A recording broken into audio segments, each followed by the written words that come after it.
Allahu Allahu Allahu Allah Allahu Allah.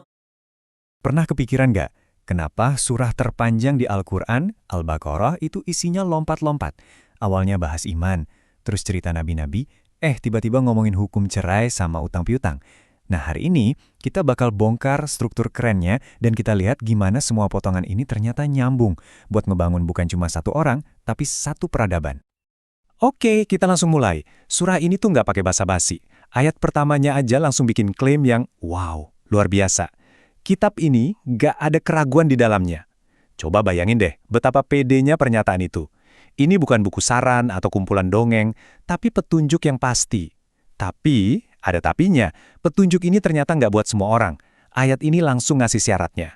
Petunjuk ini khusus buat mereka yang bertakwa. Ini dia peta perjalanan kita buat ngupas surah ini. Pertama, kita pahami dulu klaim utamanya sebagai buku petunjuk. Terus kita lihat gimana respon manusia. Ada yang nerima, nolak, ada juga yang abu-abu. Dari situ, kita bakal mundur sedikit, belajar dari sejarah. Sebelum kita maju lagi buat lihat cetak biru membangun masyarakat. Dan terakhir, kita balik lagi ke intinya, soal keyakinan. Yuk, kita mulai dari bagian pertama, buku petunjuk. Jadi, apa sih yang bikin sebuah teks itu jadi petunjuk yang absolut, yang tanpa keraguan? Coba kita lihat definisinya. Jadi, siapa sih mereka yang bertakwa atau muttaqin ini? Nah, surah ini ngejelasin langsung. Mereka itu orang-orang yang imannya nggak cuma di mulut atau di hati. Mereka percaya sama yang gaib, tapi juga ngebuktiin itu pakai tindakan. Sholat sebagai hubungan ke atas, dan infak sebagai hubungan ke sesama. Ini nih yang namanya iman aktif. Nah, setelah ngasih standar ideal seorang muttaqin, surah ini langsung nunjukin realitanya. Gimana sih manusia ngerespons petunjuk ini?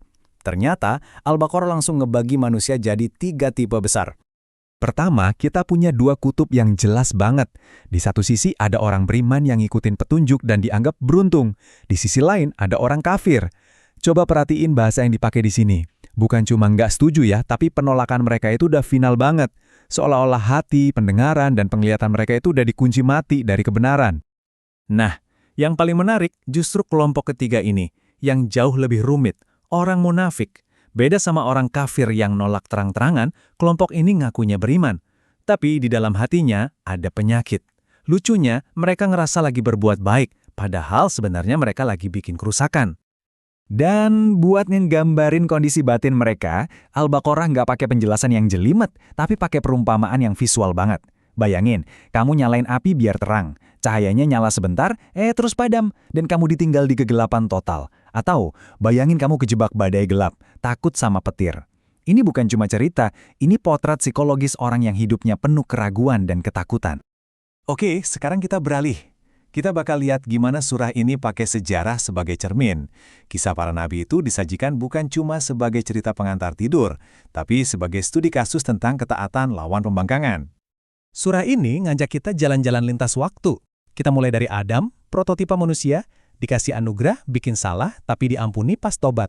Terus kita loncat ke Ibrahim, contoh kepasrahan total yang diuji habis-habisan.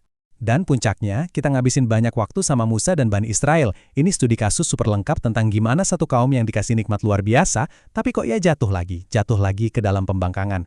Tiap kisah ada pelajarannya. Nah, ini dia pertanyaan kuncinya. Dengan semua kisah hebat tadi, dari Adam sampai Ibrahim, kenapa justru nama Al-Baqarah alias sapi betina yang dipilih? Jawabannya ada di satu kisah spesifik yang jadi inti pelajaran soal ketaatan. Ceritanya simple. Ada kasus pembunuhan dan mereka disuruh nyembelih seekor sapi buat ngungkap pelakunya. Perintahnya gampang kan? Tapi bukannya langsung nurut, mereka malah banyak nanya. Sapinya harus kayak gimana? Warnanya apa? Umurnya berapa? Setiap pertanyaan yang mereka ajuin malah bikin perintah itu jadi makin susah buat mereka sendiri. Nah, disitulah pelajarannya yang jadi nama surah ini. Taat yang tulus itu jauh lebih penting daripada debat kusir yang gak ada habisnya.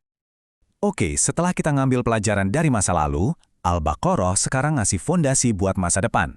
Surah ini geser fokusnya dari cerita ke aturan hukum, ngasih kita cetak biru buat ngebangun masyarakat yang adil dan berfungsi.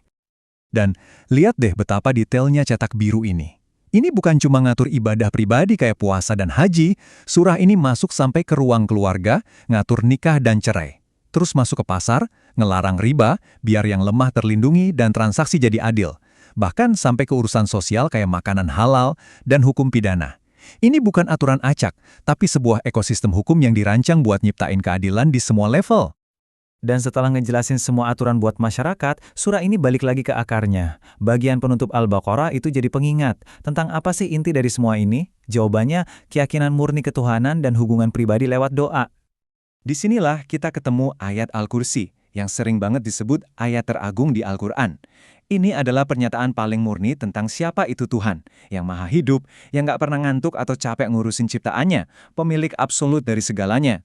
Semua hukum dan cerita yang tadi kita bahas, semuanya itu bermuara pada keyakinan fundamental yang dijelasin di ayat ini.